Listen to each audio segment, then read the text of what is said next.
Beard versus clean shave. इस वाले video के अंदर आपके जितने भी डाउट हैं बियर्ड और क्लीन शेव से रिलेटेड आपके कंप्लीटली सॉल्व हो जाएंगे, क्योंकि इस वाले वीडियो के अंदर मैं आपको बताने वाला हूं कि आपके फेशियल स्ट्रक्चर के अकॉर्डिंग आपको क्या सबसे शानदार सूट करेगा, क्या वो बियर्ड है या वो क्लीन शेव है। सबसे पहले मैं एक चीज़ इंपॉर्टेंट बताना चाहता हूं कि अगर आपकी एज ज़्यादा नहीं है और अगर आप अभी छोटे ही हैं, मतलब आपके 18 से कम उम्र है, तो ऐसे हालात के अंदर आपको क्लीन शेव प्रेफर करना चाहिए। ये मैं आपको अपने एक्सपीरियंस के साथ में शेयर कर रहा हूँ, क्योंकि उससे पहले ऐसा होता है कि आपकी बियर्ड इतनी अच्छी तरीके से नहीं आती है, बहुत ही पैची बियर्ड आती है जो कि बहुत दिखने में भी वियर्ड लगती है और सुंदर नहीं लगती, जिसकी वजह से आपका जो फर्स्ट इंप्रेशन है वो बहुत ज़्यादा खराब हो जाता है। तो इफ़ अगर आपकी उम्र बहुत ज़्यादा कम है, अभी अभी 18 वर्ष से कम है आपकी आयु, तो ऐसे हालात के अंदर आप कोशिश कीजिए कि आपको क्लीन शेव को ही प्रेफर देना है। अब उसके बाद में सबसे इंपॉर्टेंट चीज़ निकल करके आती है, वो होता है हमारा फेशियल स्ट्रक्चर। देखो, इस दुनिया में सबके अलग अलग फेशियल स्ट्रक्चर हैं, सबके अलग अलग हैं लिटरली के अंदर। तो ऐसे हालात के अंदर सबसे पहले आपको आइडेंटिफाई करना है कि आपका फेशियल स्ट्रक्चर कौन सा है। ऐसे में आपका फेशियल स्ट्रक्चर कोई भी हो सकता है, मे बी वो ओवल हो सकता है, ऑब्लॉन्ग हो सकता है, रेक्टेंगल हो सकता है, स्क्वायर हो सकता है, डायमंड हो सकता है, हार्ट फेस शेप में हो सकता है। तो ये डिपेंड करता है कि आपका फेशियल स्ट्रक्चर कौन सा है। अब मैं सबसे पहले एक चीज़ इंपॉर्टेंट यहाँ पे क्लियर ये कर देना चाहता हूँ कि अगर आपका फेशियल स्ट्रक्चर कोई सा भी है, सूट ऐसा नहीं है कि अगर आपका ओवल फेस शेप है तो आप पे बियर्ड ही सूट करेगा।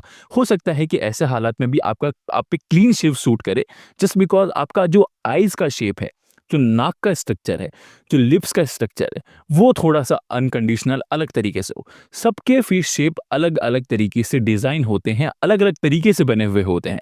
तो ऐसे हालात में आपको ध्यान ये देना है कि कोशिश करनी है कि आपको खुद के हिसाब से आइडेंटिफ़ाई करना है कि आपका फेशियल स्ट्रक्चर कौन-सा है, आपकी आईज़ की शेप क्या है, आपके नोज़ का स्ट्रक्चर कौन-सा है, आपके लिप्स का स्ट्रक्चर कौन-सा है। वहीं दूसरी तरफ हम देखें तो हो सकता है कि आपका ओवल ही फेस शेप हो, बट वो थोड़ा-सा अलग हो।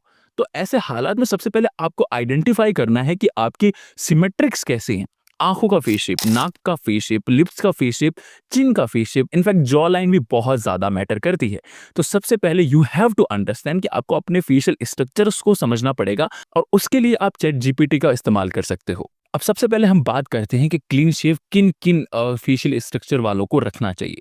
फर्स्ट ऑफ ऑल, अगर आपको क्लीन शेव रखना है तो यू हैव टू आइडेंटिफाई कि आपका फेशियल स्ट्रक्चर कौन-सा है, और उसके बाद भी आप किसी रिजल्ट पे, किसी निष्कर्ष पे नहीं पहुंच सकते हो, क्योंकि आपकी आईज के, नोज के और लिप्स के जो सिमेट्रिक हैं वो अलग-अलग हो सकते हैं।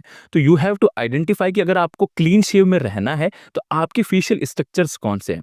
जैसे कि क्लीन शेव के लिए जो सबसे अच्छी फेशियल स्ट्रक्चर है वो होती है कि अगर आपके एक शार्प जॉ लाइन है, वैसे अगर आपका एक लॉन्ग फेस है और शार्प जॉ लाइन है, तो आप क्लीन शेव में बहुत प्यारे लगते हो। जब क्लीन शेव इंसान रखता है तो उसकी मैच्योरिटी कम लगती है, इंसान हॉट से ज्यादा क्यूट लगता है। ऐसा लगता है कि जिम्मेदारियों का बोझ भी कम है और स्मूथ लगता है, आपका फेस बिल्कुल नीट एंड क्लीन लगता है। ऋतिक रोशन के ओवल फेशियल स्ट्रक्चर की बात करें तो उनपे क्लीन शेव बहुत ज्यादा निखर करके आता है, और अगर स्क्वायर फेशियल स्ट्रक्चर की बात करें तो सिद्धार्थ मल्होत्रा को आप देख सकते हो, जहां उन्होंने बाल छोटे किए हुए हैं और उनका जो क्लीन शेव का लुक है वो बहुत ही परफेक्ट लगता है, एक बिल्कुल जेंटलमैन की तरह लगता है। तो ये आपको डिसाइड करना पड़ेगा कि अगर आपने क्लीन शेव का मन बना रखा है तो आपके हेयर स्टाइल भी बहुत ज़्यादा मैटर करती है, आपकी आईज़ की स्ट्रक्चर भी बहुत ज़्यादा मैटर करती है, और आपका जो जॉ लाइन है वो भी बहुत ज़्यादा मैटर करता है। अब हम बात करते हैं कि बियर्ड किसको रखना चाहिए।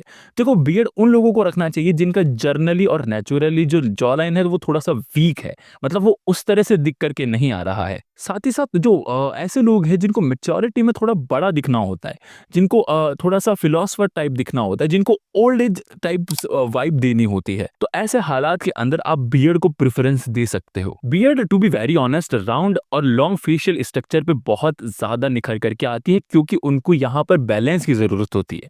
तो ऐसे हालात के अंदर आपको अगर आपका फेशियल स्ट्रक्चर थोड़ा राउंड है या थोड़ा-सा लॉन्ग है, तो आप बियर्ड के साथ भी जा सकते हो। और फिर मेंटेनेंस बहुत ज़्यादा ज़रूरी है। अगर आप अपनी बियर्ड रख भी रहे हैं तो उनको ढंग से रखना, उनको टाइम टू टाइम ट्रिम करना, उनको अच्छे से हाइजीनिक तरीके से साफ रखना इज़ योर मॉरल ड्यूटी, क्योंकि अपने आप को स्वच्छ रखना ये हम सभी की रिस्पॉन्सिबिलिटी बनती है।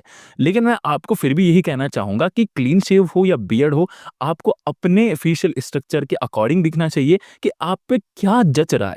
देखो, फेशियल स्ट्रक्चर ही मैटर नहीं करता क्लीन शेव और बियर्ड के अंदर, मैटर बहुत कुछ करता है। जैसे आपकी बाल बहुत ज़्यादा मैटर करते हैं, आपका जो पोर्शन है बॉडी का, जिस तरीके से आप ब्रॉड आपके जो शोल्डर्स हैं वो बहुत ज़्यादा मैटर करते हैं। तो ये आपके फेशियल स्ट्रक्चर के साथ-साथ आपकी बॉडी के स्ट्रक्चर पे भी बहुत ज़्यादा डिपेंड करता है कि आप पे क्या ज़्यादा सूट करेगा, क्लीन शेव या फिर बियर्ड। तो आपको अपने अकॉर्डिंग कोशिश करनी चाहिए कि आप फिगर आउट करो कि आपको क्या रखना है, बियर्ड या क्लीन शेव। किसी से आपको इंस्पायर होने की ज़्यादा ज़रूरत नहीं है, हम सभी इंडिपेंडेंट लोग होते हैं, हम सभी की अलग-अलग फेशियल स्ट्रक्चर होते हैं। तो किसी से ज़्यादा आपको प्रभावित होने की ज़रूरत नहीं है, आपका जो भी मन है वो आप कर सकते हो। और मैं तो आपको बोलता हूँ कि टाइम टू टाइम एक्सपेरिमेंट करते रहो ऑन योरसेल्फ कि आप पे सबसे ज़्यादा अच्छा क्या लग रहा है। तो बस आज की वीडियो में फिलहाल इतना ही। आपका बहुमूल्य समय देने के लिए बहुत-बहुत धन्यवाद।